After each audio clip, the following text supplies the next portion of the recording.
I'm Harper, 29 years old. I've been so caught up in work that I've been single for over 10 years now. My mother started asking, "Haven't you found a good man yet?" I don't want to be single. I would love to find someone special to date or marry. So I jokingly told my mother, "My knight in shining armor hasn't come for me yet, so I guess I have to go looking for him myself." To my surprise, she arranged a blind date for me. It was set up by a staff member at her regular beauty salon. I was hesitant, but she said, "It's supposed to be casual." Apparently, it's not a formal blind date. A woman who goes to the same beauty salon as my mom was complaining about her son not getting married, and the thoughtful hairstylist introduced her to my mom. "Well, you don't have to get married. Just meet him for now. But I hope he's a good person." I don't know what he looks like or what he does, since there's no profile of each other. All I know is what my mom heard from the hairstylist. Apparently, he's a salesperson. You know, the luxury car dealership near the bypass?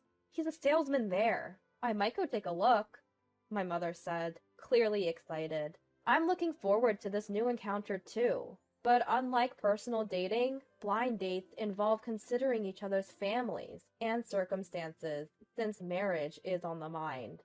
That could put us at a disadvantage, or even lead us being avoided. "Mom, do they know about our situation? Some people might object because I'm from a single-parent home and I dropped out of high school." When I was in high school, my father, who ran a business, took his own life due to debt. The recession hit us hard, and he just wore out. My mother tried to support the family and company alone, but collapsed from stress and exhaustion. I was so worried about my mother that I dropped out of high school to protect her health and the company my father left. I worked desperately to rebuild the company. I thought we were going to go bankrupt, but now we have a small company with 10 employees. We manufacture and deliver specialized kitchen equipment, and we're on good terms with major hotel restaurants. I don't regret my choices, and there's no issue at work, so I don't worry about it. But since my mom feels remorse for not letting me graduate properly, I started attending an alternative high school last year. "Well, I think the hairdresser has told them. I explained everything, so they must have been fine with it when they contacted us," my mother said. "That makes sense."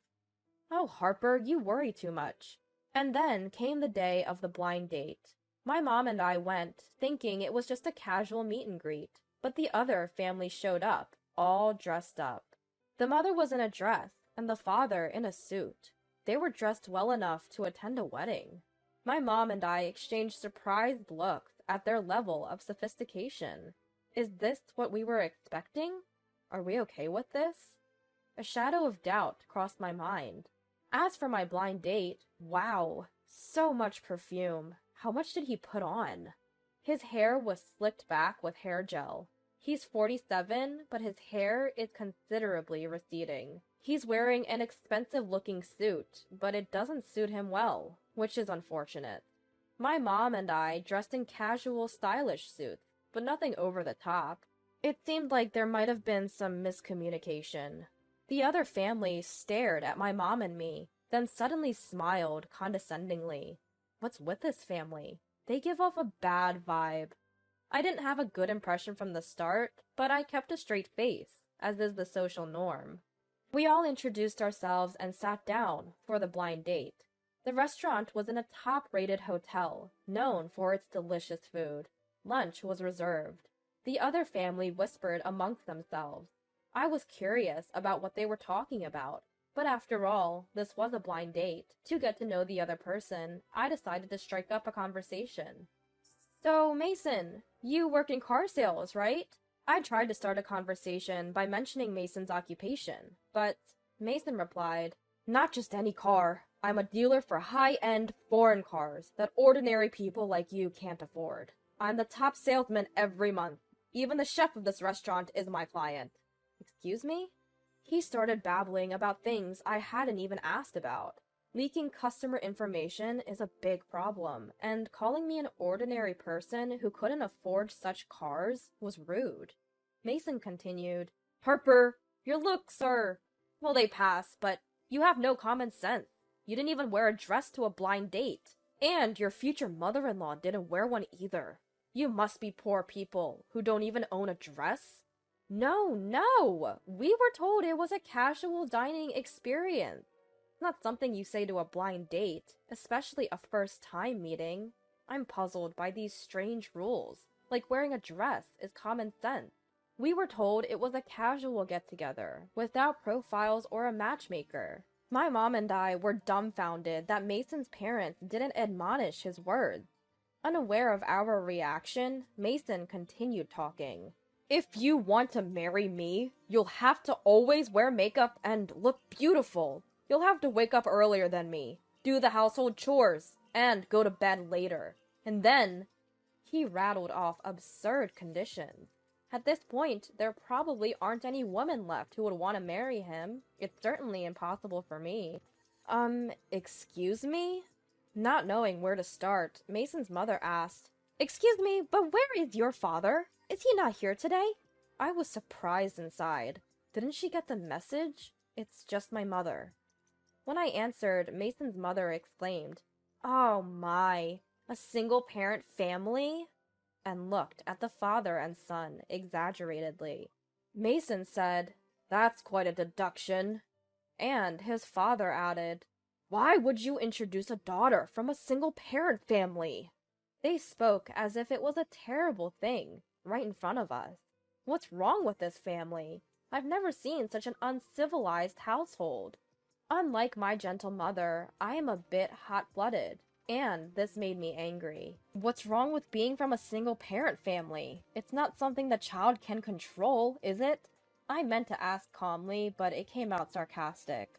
Mason spouted an unbelievable theory. Single parent means divorced. People who divorce couldn't see their partner's true nature. They lack judgment. There's no way a child born from such a foolish parent would be decent. There are other reasons for single parenting, like illness or accidents, and even if it's divorce, what's wrong with that? My mother quietly said, "It's not this child's fault. She's from a single-parent family." I could see she was holding back her anger. Mason's tactless father asked, "So, Harper, what's your highest level of education? You probably didn't receive a decent education in a single-parent home, right? Did you finish high school?" Mason's mother boasted, "Our son graduated from a private university," naming one I'd never heard of. "So where did you go, Harper?"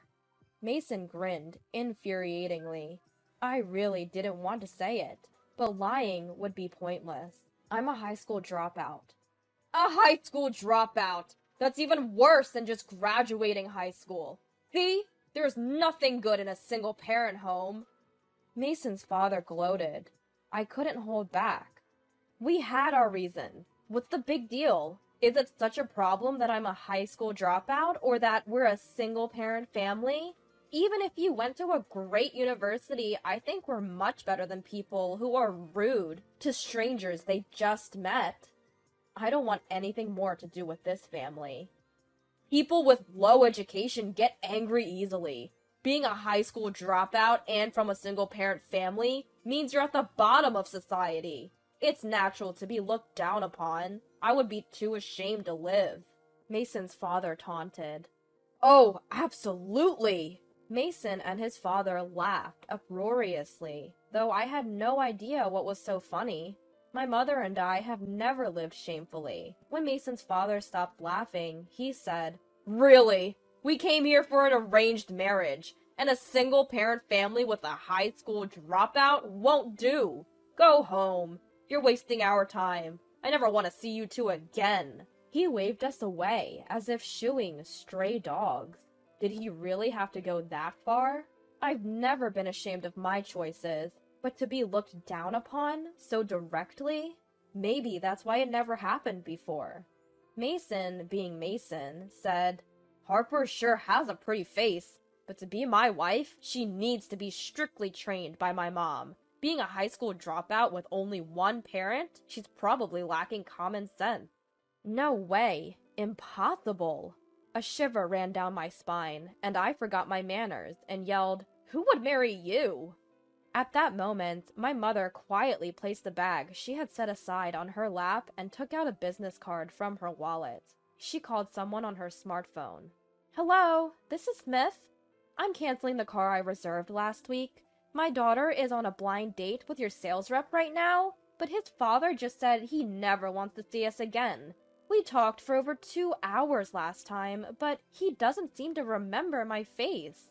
The catchphrase on your business card says, 'Heartful service is our motto,' but it seems that looking down and insulting others is his idea of heartful.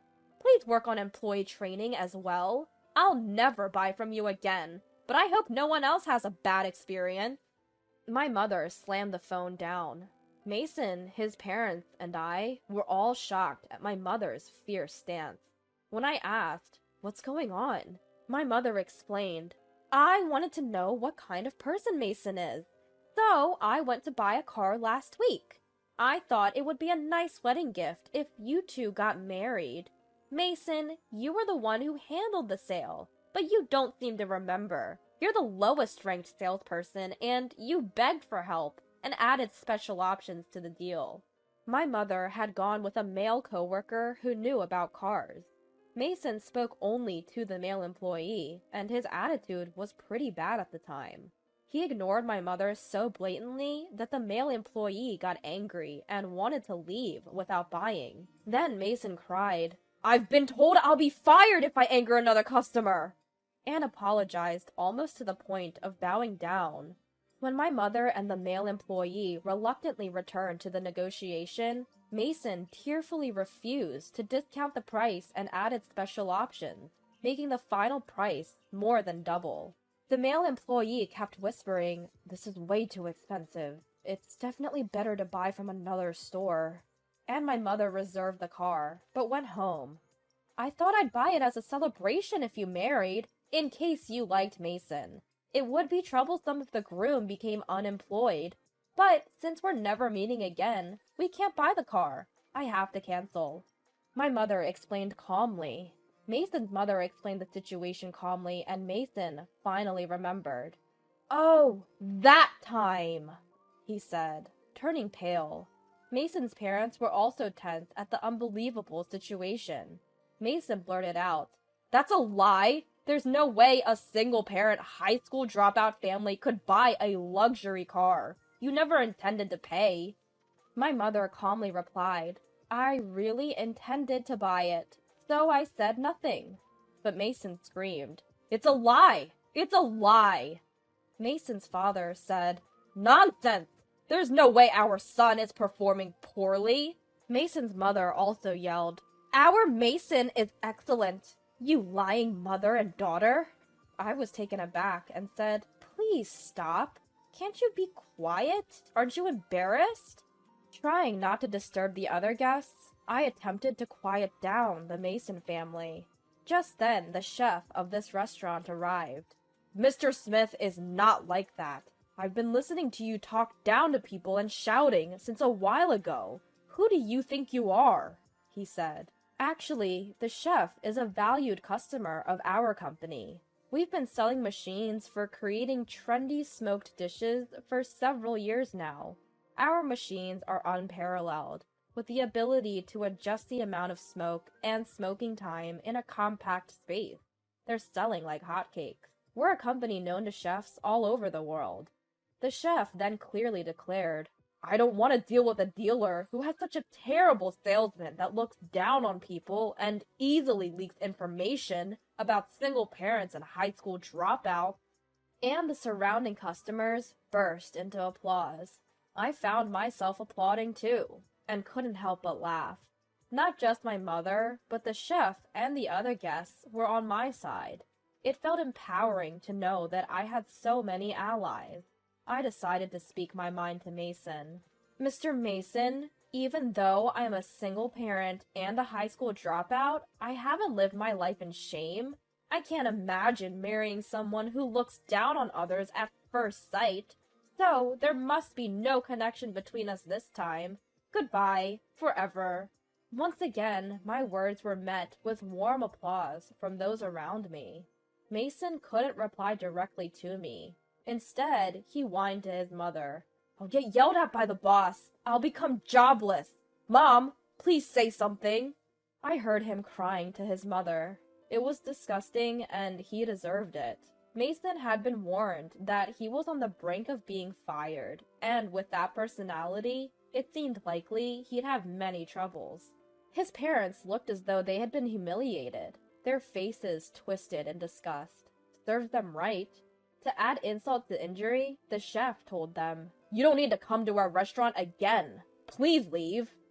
And the Mason family left without a word, looking dejected. As an apology for the disturbance, the chef served coffee to all the customers in the restaurant and treated us to a special dessert. Though it was an unbelievable blind date, it turned out to be a day when I was touched by the kindness of others.